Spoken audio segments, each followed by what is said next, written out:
Hi, I'm Christina Vanderwater, and today in the Bouncing Off the Walls Resin Studio, we are going to work on an outer space galaxy theme. Now, there are lots of different ways that you can create an outer space look with your resin.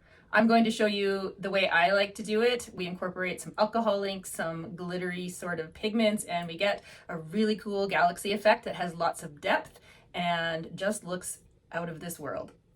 The first thing you're going to need equipment-wise is something to create your art on. This can be any kind of canvas surface, wood surface. This doesn't work great in a mold, this technique.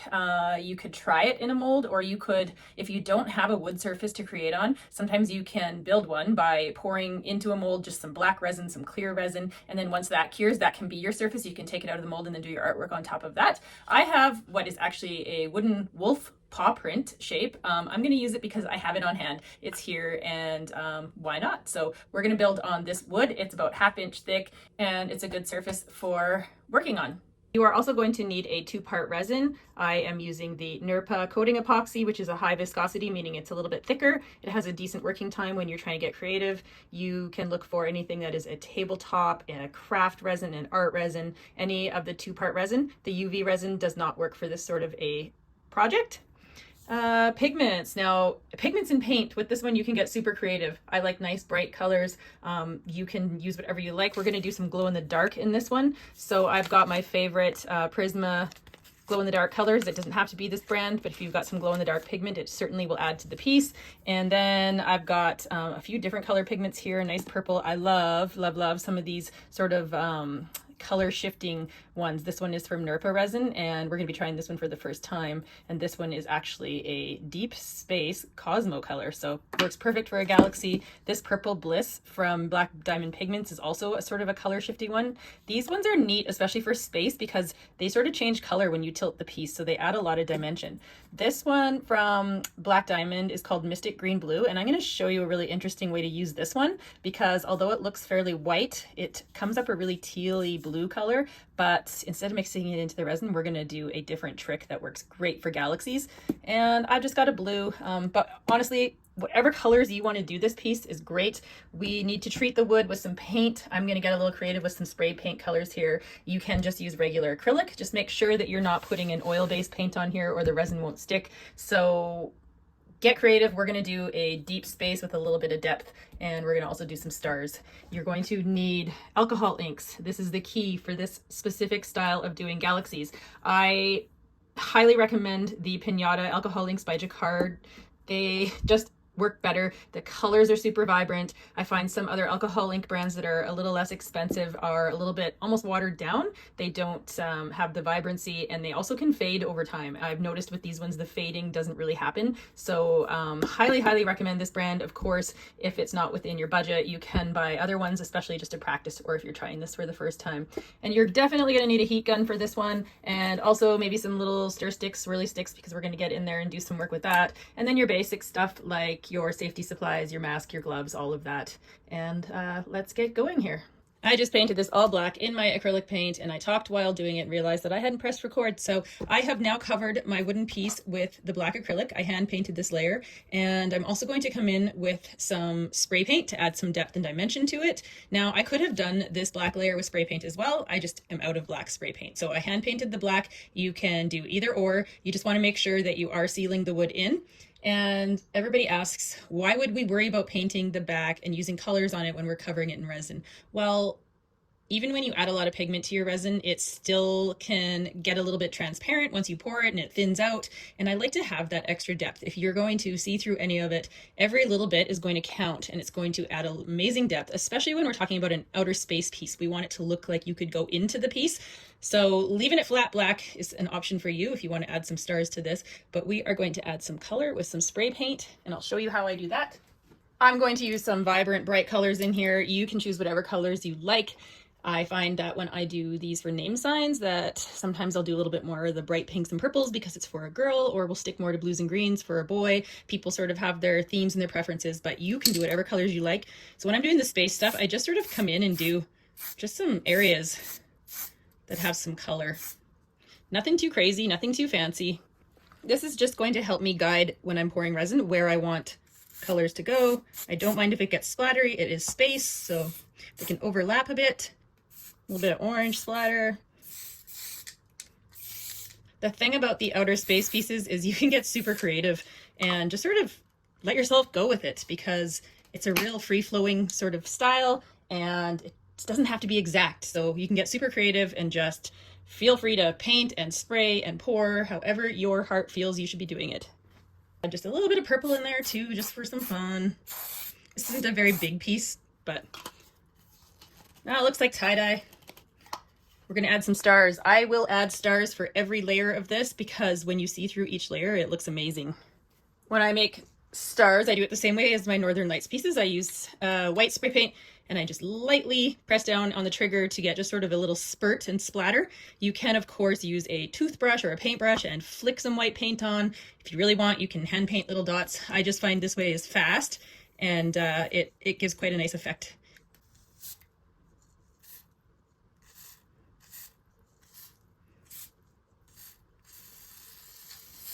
A nice little spattering of stars. Now we let this dry. We want it to be fully dry before we pour our resin on it. So as this dries, we can get all of our components ready for the next step.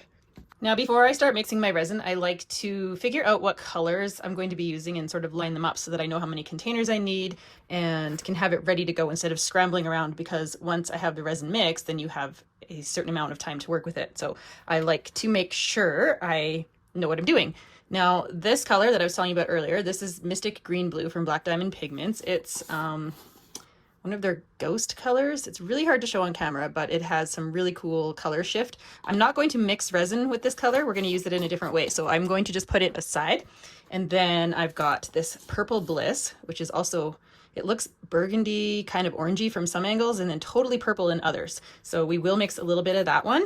And we're definitely going to try this new one from Nurpa. And if you can see on the lid, it looks teal and then it goes purple. So can't wait to see what this one's going to do. This is where we're going to have fun on the Galaxy styles. So that's 2 containers I'll need. I'm going to put some blue in there and I'm going to put some purple. And for this one, I am just going to use this straight out of the pigment because this pigment is colored the color I want. It actually goes almost a hot pink color. It's called red, but it goes more of a hot pink and it glows really bright. I'm going to add this glow in the dark powder. This one is a a yellow green. I do have an aqua in this that I'm out of right now. Otherwise I'd be mixing that with the blue, but I'm going to add this one to the blue just to make it glow.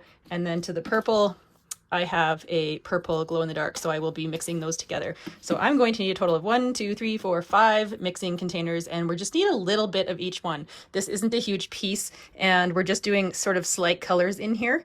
The majority of this is going to be clear. Just 5 small containers to mix a little bit of each color in will be sufficient. Next, I'm going to have the alcohol ink colors that I'm going to use ready. Now, these don't have to be the same as the resin colors. I don't use too many different ones or it'll just get too muddled.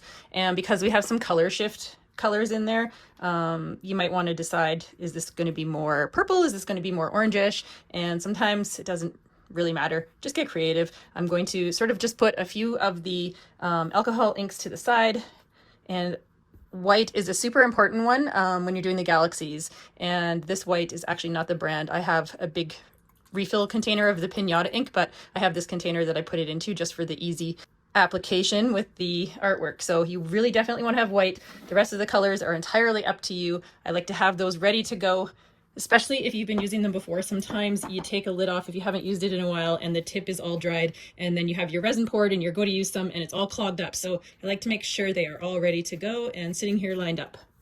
How much resin you need to mix is going to entirely depend on how big your piece is, or if you're doing more than one at once. I'm not doing a huge piece, so I only just did a little bit of resin here. And usually if I have extra, I will just pour it into some heart molds or something and then use those for other stuff later. So I try not to waste, but I often will make too much resin, but I'd rather have too much than not enough, because there's nothing like getting into a project and realizing you need more. There are resin calculators online so that you can figure out exactly how much you might need. So you can Google that, and there's plenty of information out there on figuring out exactly how much you need for a project. I'm more of an estimator. It's sort of how my brain works. In an effort to recycle, I have these little containers that they were actually from a Good Food Box, one of those meal delivery services. I saved them. I use them as a standoff a lot for my artwork, but I also use them to mix resin in. And even though this has, you can see more than one layer of cured resin in there, I will still mix more on top. So when I just need a little bit of each color, I'll use these containers. Once they get filled to the top, I don't throw them out. I still can use them as a standoff underneath my projects. So they come in really handy. It's a good way to recycle and a good way to not have to clean out silicone cups or just throw stuff away. So these are what I'm using for all my colors for this. So when it comes to the glow colors, if you are adding glow pigment to yours, I actually use quite a bit. I know a lot of people say don't use too much pigment or you're going to ruin your epoxy, but I find that if you don't use enough, it's just not as bright and vibrant as I like. So I do quite a bit in mine. You can see how bright that just got. That is with I didn't add any other pigment to that. That is just the straight glow in the dark. And that one's pretty bright. So I like that one all on its own. I don't add anything else. But you can certainly mix your pigments and you can mix your glow in the dark with other colors and create some of your own stuff. For the purple, I am going to mix some pigment along with the glow in the dark. So I do a little bit of that and I still put quite a bit of the glow.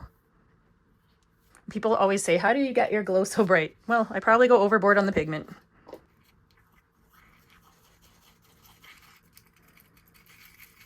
I also reuse my popsicle sticks. If I have wooden ones, you can see it has some resin on this end. I've used it before. Nothing wrong with using this again once the resin is cured. So it's a good way to also keep things a little more inexpensive and keeping a little bit more out of the landfills.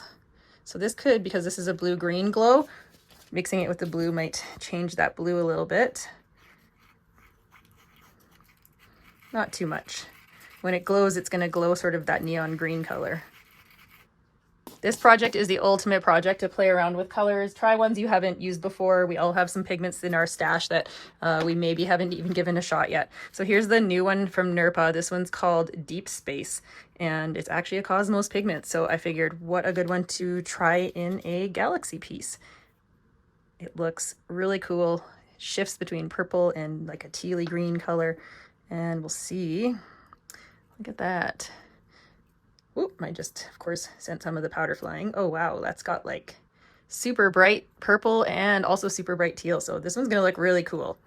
You are experimenting with me here today with something new. So we can't wait to see how this is going to look once we put it down on our piece. It's really metallic-y, almost like something you'd see in a fancy classic car or something, some fancy paint job. Lastly, this is just one of my favorites too. This one is from Black Diamond and it is called Purple Bliss. It also has some really cool color shift abilities. It's called Purple Bliss. You might look at it and think that looks really orange or really brown in color, but then suddenly you hold it in a different light and it looks really purple. I just love the color shift aspects of some of these pigments. Okay, our colors are mixed. And again, I am not going to do anything yet with this Mystic one. We're going to add that in a little bit here. First thing we're going to do is put a clear coat down on our piece. Putting a clear coat down is another reason why we wanted a nice background. Again, we are going to be covering a lot of it up with our colors over here, but we are going to see these stars. We're going to see some of the black in there, and it's just going to add depth.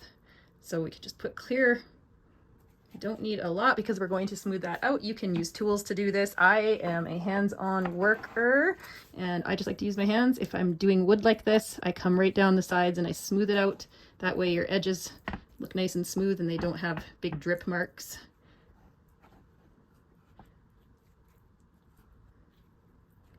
So we'll get that clear coat on.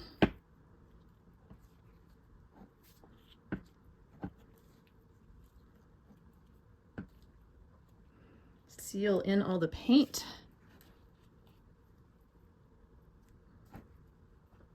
And now we're going to let the fun begin. I'm going to change my gloves. I often have a whole pile here so that I can change quickly. All right, so how you put this part down is entirely up to you. We're going to be subtle. I can't stress that enough. It's really tempting to want to just pour a whole bunch of colors on here, but we're going to be moving them around with our heat gun. So we don't want to get too carried away. Now you can kind of follow the colors that you've put down as your base coat, or you can just do it however you like. You could put the orange on top of the blue. I do like to mix and overlap some of the colors. It gives it a really cool look. If you're going for a really nice nebula kind of look, then you can definitely overlap them. I'm going to put some of this down and I just sort of put it on in any old fashioned, swirl it around however you like.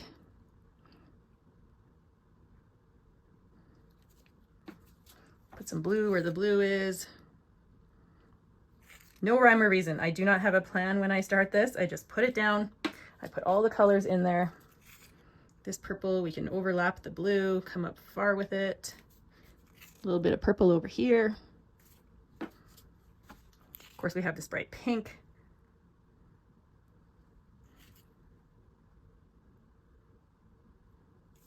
And this one. I don't even know where I want to put this one. Maybe we'll overlap some of this here, swirl it around.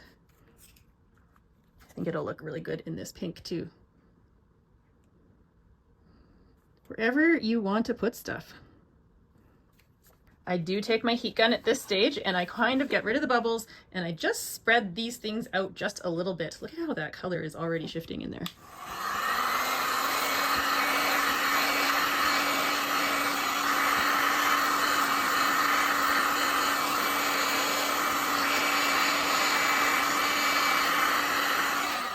Just a slight bit of the heat gun. You don't want to make it too hot. You don't want to burn stuff. And now is the really fun part. We come in with our alcohol inks. Again, colors are up to you.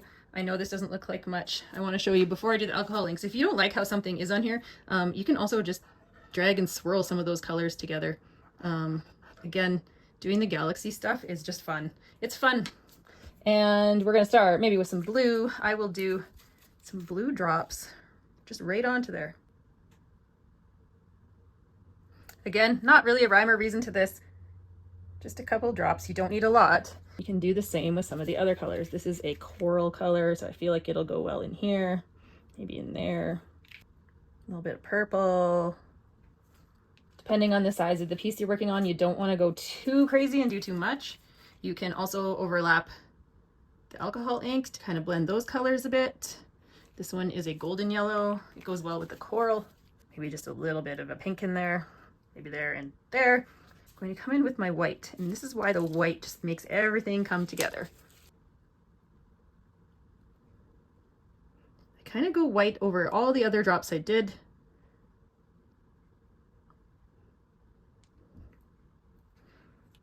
It doesn't have to be right in the middle of them either. And you can see it's already starting to sort of spread out and create this interesting look. Honestly, you could just leave things like this and see what happens as the resin cures, and it would be pretty cool. But we are going to use the heat gun and we're going to blow these out into nebulas. Now, when you're doing this process, you don't want to get too close there. You're dipping into the resin, and you don't want to hold in one spot too long or you're going to burn it. If your resin starts to smoke, you need to hold off on the heat gun a little bit because we don't want to burn it. Almost similar to doing kind of like ocean waves. So it's a quick movement, always moving, but you also need, you want to have it on, if you have different settings, you want to have it on high enough that it has some force to move things. As the resin heats up with our heat gun, it's also going to become a lot runnier, so it's going to want to run off. So I often will work from the edges pushing in, because if you go this way, then all of that's going to come off the edge. So we will sort of move working inwards.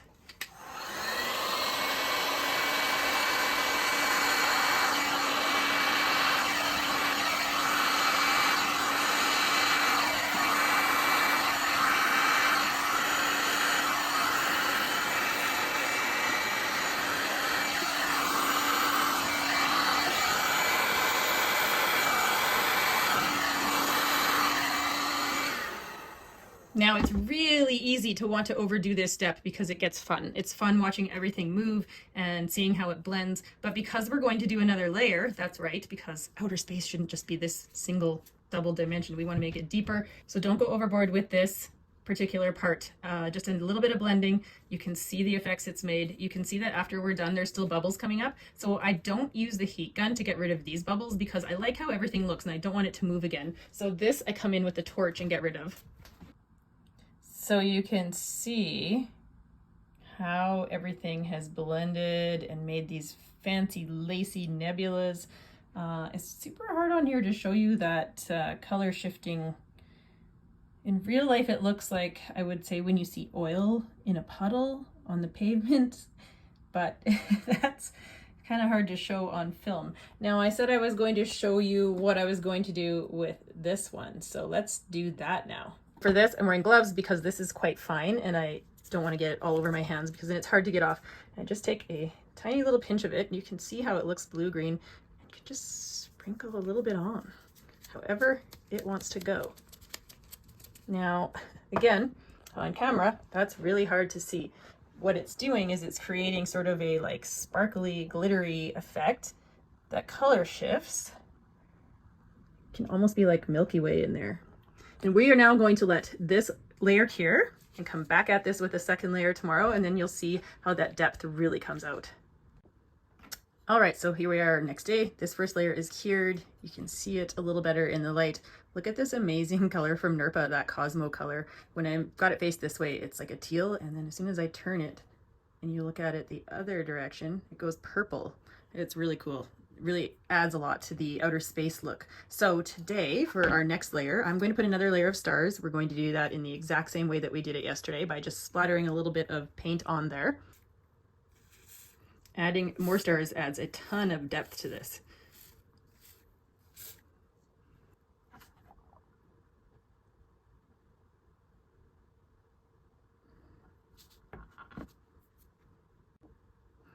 For today's resin pour, we're essentially going to do the same thing that we did with our first pour. I'm going to change the colors up just a little bit. I'm going to eliminate that one orangey sort of color. I'm definitely going to use that Cosmo color again in here. Oh, and I should have pointed out how you can see, it's really hard in the lighting, the sparkles from that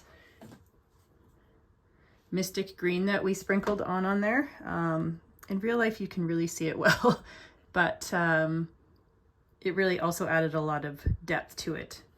So today we are going to mix some more resin. We're going to do clear again, and I'm going to do probably a little bit more white with my alcohol inks, and you're going to see where things overlap. You get a lot of depth. The colors that are underneath are going to change a little bit depending on what color ends up going over top of them. And again, this is sort of a free-flowing, let it be kind of fun art where you don't really know what it's going to turn out like, and everyone comes out a little differently, but that is the fun of it all. For this pour, I'm going to use this glow in the dark, but I'm going to add a little bit of this liquid fire pink to it. It also looks really cool. It's just going to change this tone just a little bit so it's not exactly the same as in the first layer. I'm still going to use some blue, and I'm going to use some purple, both with the glow in the dark in there, and I'm definitely going to use more of this Nerpa Deep Space Cosmo pigment because it came out really cool. So we're going to be using more of that, and probably that's it, because then our alcohol inks are going to also add to the coloring, and I'm going to definitely sprinkle a little bit more of this on there because that also came out really well. Using my same recycled cups as yesterday, everything's cured in there now, so I can mix resin in there again for the colors. As I said, these are so easy to just keep reusing. I didn't have to clean anything up from them, which makes everything that much easier. Also reusing the popsicle sticks. So this is that pink. It's got kind of a metallic look to it as well, kind of sparkly. I think that's why they call it liquid fire. So I'm just putting, I don't have very much resin in these. I have only need a little bit. So a little bit of that in there, and then I'm going to mix in some more glow in the dark. It's still going to be very bright, but that liquid fire color is going to tone it down a little bit, make it maybe more of a fuchsia pink, I guess you could say.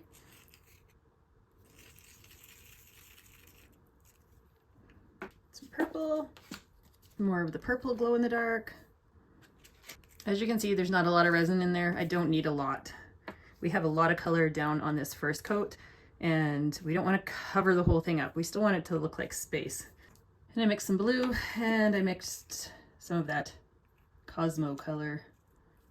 So we're going to start with the clear coat again, just like in the first layer.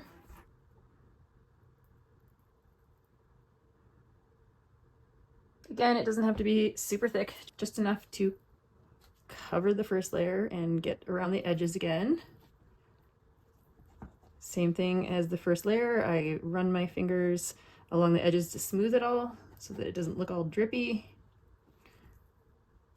We are going to keep going in the same process we did yesterday. So you don't have to put the pink where the pink was and the blue where the blue was. You can mix things up a little if you want. It's entirely up to you. It doesn't have to be the same.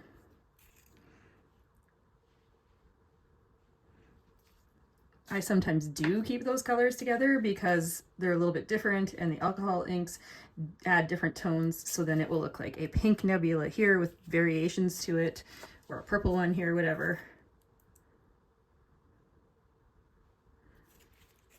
Swirl it in, drop it in, pour it in, whichever way you like.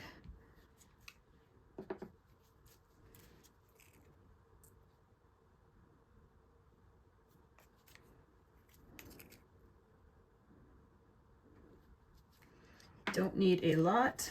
And then here's this fun one. I'm gonna put that right in here with the blue again. It looks, from my angle here, it looks really dark purple, but if I walk to the other side of my table, it actually goes like a teal color. So that one's so cool. We're gonna come right through the middle with it. Maybe a little smear in there too. I'm enjoying it too much. Put some in with the purple and see what we get. Okay, now we have our colors down, and we're gonna go in with the alcohol ink again. Now, with this layer, personally, I'm gonna add a little bit more of the white this time, just to give a little bit more almost like highlights to our nebulas. The other thing I want to say is, if you feel you've covered too much of that dark space, you can actually do some drops of black alcohol ink in there, and maybe I will just to show you. I'll do the black kind of in the negative spaces, I guess you could call them. It just adds a little bit of darkness. And you don't have to do this. I find that sometimes it just adds a little bit more of a space look to it. So I'm going to put a little bit of blue in with the blue. Maybe just a little bit of purple in there. And now, maybe some pink. I find with these, I kind of make stuff up as I go. And you know, we had some good orange and stuff in there, so I am actually going to come back in with this golden yellow color, I think. I don't know what I'm going to get down here in this corner. We'll see. This is the fun of it. Now our white. I'm going to do a little bit more white.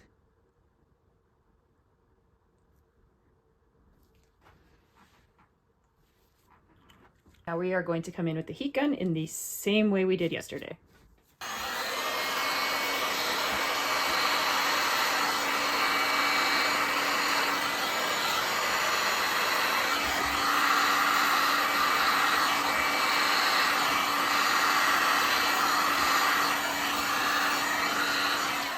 You can move and push however you want your nebulas to go. Now you see I put some black in, and now it's mixed with the white and looks a little bit gray. So you might not want to put the black in there. I sometimes will do the black after I've done this step, but it's definitely not necessary. I'm just wanting to show you some of the different things that happen with different colors.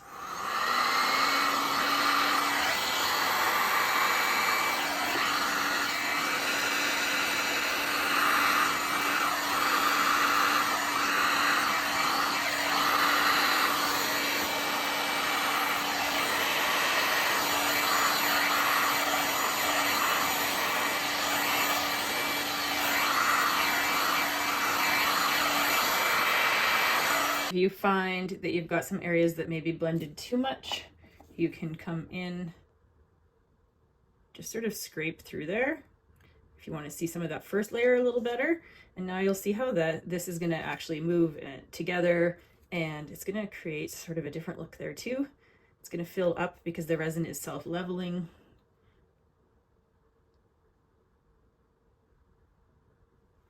A few swirls just to change things up a little. Show some of that color underneath. Leave it for a minute, let it level as best as it can. If you find there's still some ridges, you can come in with a heat gun or a torch. I'm going to torch this right now.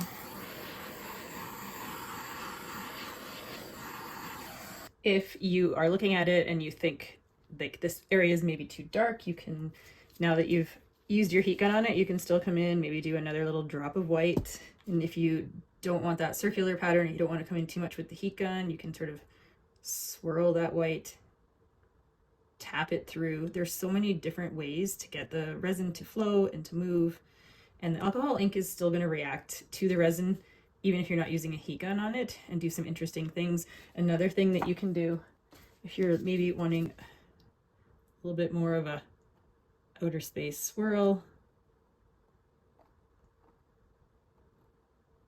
Now, know that as it cures and moves, this isn't going to stay exactly the same, but we're going to let this level a little bit where I have scraped through. Every time I do something like that, I do come in with the torch again just to make sure I've popped bubbles.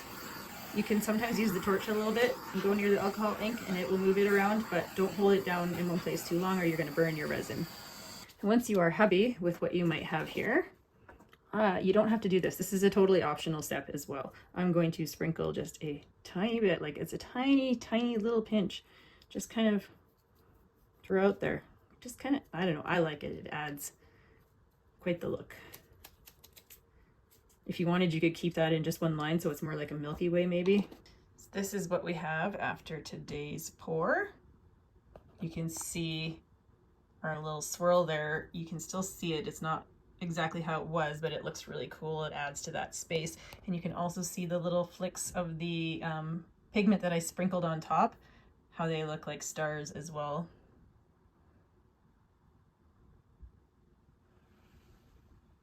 If you make something like this, you're going to see that in real life. The depth is so much more amazing than it is on camera or in photos. It's really hard to really show it off. That is our outer space resin. Now, if you want to get super creative, you can even do a third layer, or you can paint some planets and paint little things in between the layers and then add a clear coat on top. It's all up to you. This is just one way to create some cool nebulas and some galaxy resin. Hope you enjoyed this tutorial. Just wanted to do a little add-on here and show this. This is the day 3 now, and that second layer is cured. I wanted to bring it outside and try and show it off in the sunlight so you can see some of the sparkle and some of that color shifting, and also just how it cures, because things do shift and move a little bit after curing, or while it's curing. You can see our little swirl still sort of held up there a little bit, just not quite as swirled as it was, but it looks really cool if you're doing a space theme. And obviously I'm sure you want to see the glow in the dark, so I'm going to take this inside after this and show you how it glows. But yeah, it comes out really nice. So many sparkles and swirls. Obviously, what you get is going to change just depending on the colors you put down and how everything flows. And here we are in the dark, so you can see how it glows. Of course, you don't have to add glow-in-the-dark pigments, but as you can see, they definitely add that extra. Thanks for watching, and I hope you get to try some of this too.